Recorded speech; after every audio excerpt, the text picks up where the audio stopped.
یہ بھی ہمارا بڑا سوشل فنکشن ہے، بہت بڑا، اور اس میں فضول خرچیاں ہو رہی ہیں، حرام کی کمائی ہوئی کمائی جو ہے وہ پانی کی طرح بہائی جاتی ہے۔ ابھی مجھے ایک صاحب نے بتایا کہ ممبئی میں 2 شادیاں ہوئی ہیں مسلمانوں میں، ایک میں 1.5 کروڑ روپیہ خرچ ہوا، ایک میں 80 لاکھ خرچ ہوا۔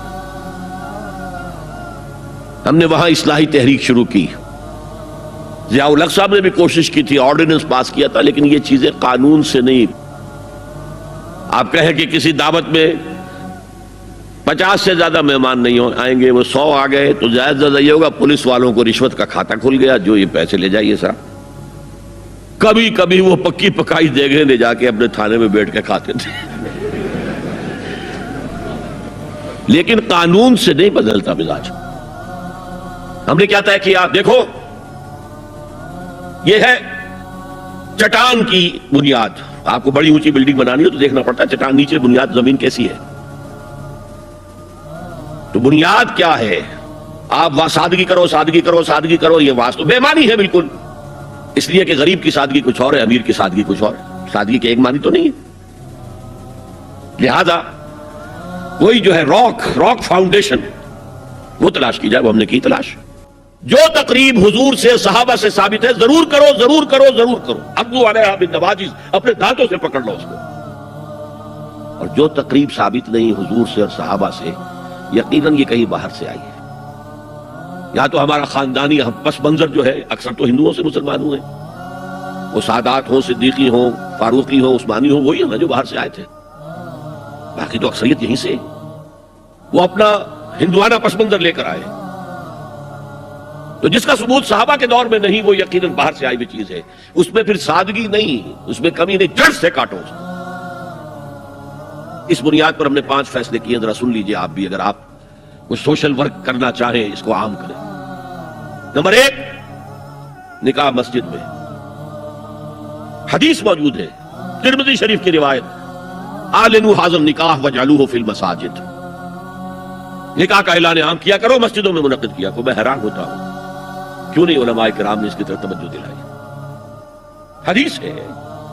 ہاں میں مانتا ہوں ان کا کہنا یہ ہے کہ یہ یہاں جو امر ہے کہ مسجد میں منعقد کرو، یہ امر وجوب کے لیے نہیں ہے، استحباب کے لیے، مستحب ہے یہ کہ مسجد میں۔ تو بھائی مستحب کیوں چھوڑ رہے ہو تم؟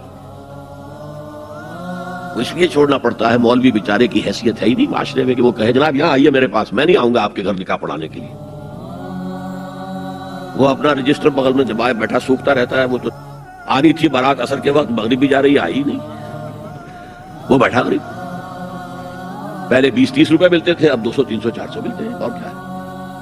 میں نے انہیں یاد دلایا، دیکھو شرم کرو، عیسائیوں نے آج تک اپنے چرچ کی اور اپنے پادری کی عزت یہ رکھی ہے کہ شہزادے اور شہزادی کی شادی ہوگی وہ بھی پادری چرچ میں آئیں گے۔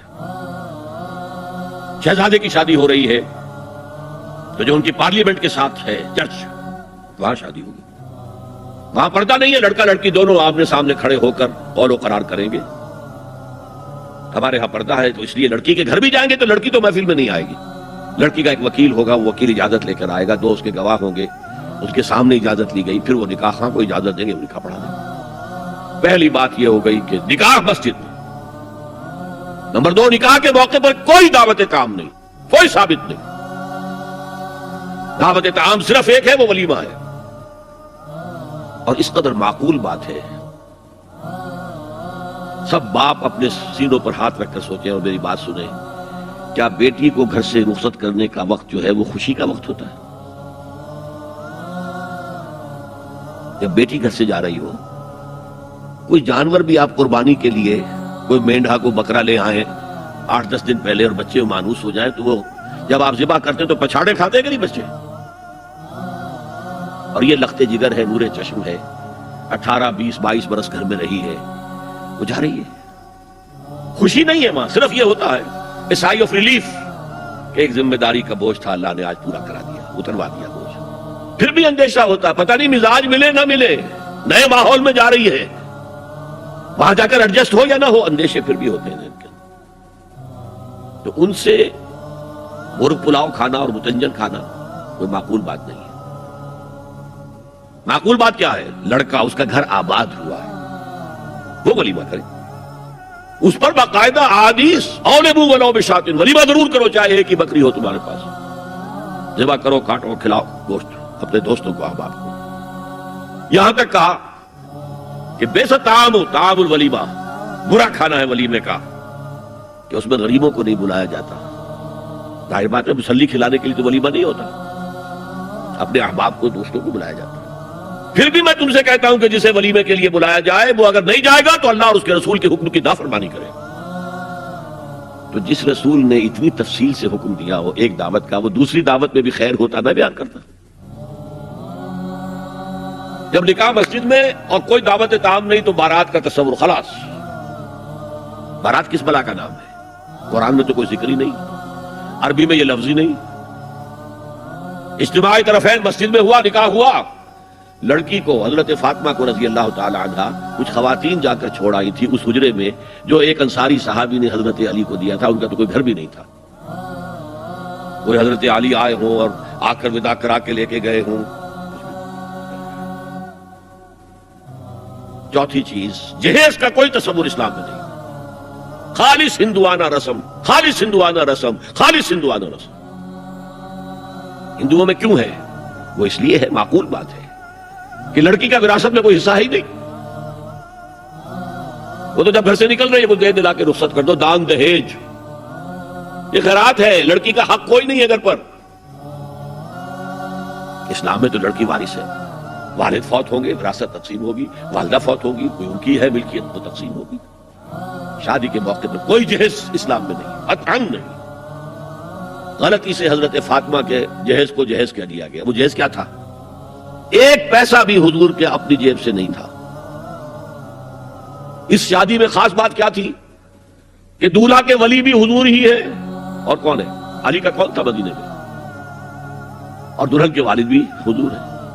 اب حضور پوچھتے ہیں حضرت علی سے، تمہارے پاس مہر دینے کے لیے کچھ ہے؟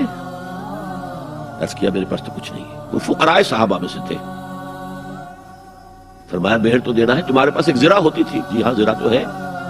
انہوں نے یہ سمجھا زرہ تو جہاد کے لیے ہے، کوئی دولت تو نہیں ہے. فرمایا جاؤ اسے بیچو یا گروی رکھ کے قرض لے کر آؤ. وہ گئے، حضرت عثمان نے خرید لی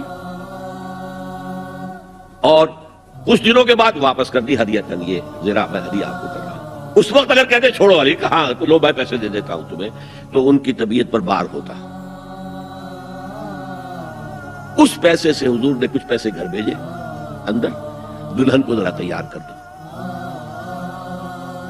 اور کچھ پیسوں سے وہ ایک گدا جس میں کھجور کی کھال بھری ہوئی تھی، اور 2 تکیے جس میں کھجور کی کھال بھری ہوئی تھی. ایک مشکیزہ، کنویں سے پانی تو لانا ہی ہے نا. ایک چکی، جو ہو یا گیہوں ہو پیسنا تو ہے نا.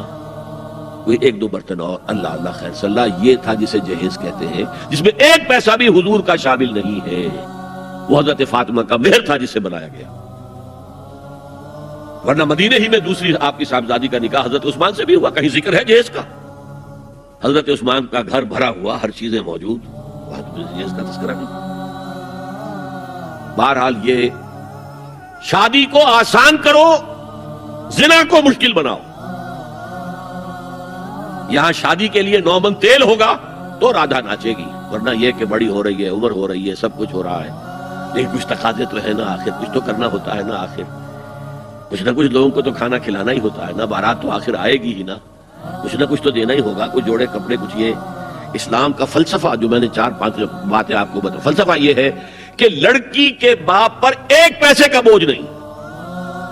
انہوں نے لڑکی پال پوس کے تمہارے حوالے کر دیا. اور کیا چاہتے ہو تم؟ سارا مرد آزماں، مرد آفرین، مرد کو چیلنج دیا ہے، تم مرد ہو، مہر تم دو گے. اور سب سے بڑھ کر کیا ہو رہا ہے آج کل بھی ہوتا ہے، وہ ہمارے ایک کچھ کام ہوتے ہیں اسلامی، وہ بھی ہے کچھ وہی ہندوانہ پس منظر. نکاح کی محفل میں چھوارے کون لے کے آتا ہے؟ جی لڑکے والے. اور پلاؤ کن سے کھاتے ہیں؟ بھائی جس وقت تمہیں وہ پلاؤ کھلا رہا ہے وہ چھوارے نہیں بانٹ سکتا تھا. یہ ہے اسلام اور غیر اسلام کا امتزاج. چھوارے لڑکے والے لے کر آئیں گے اور پھر دعوت اڑائیں گے لڑکی والوں کی طرف سے.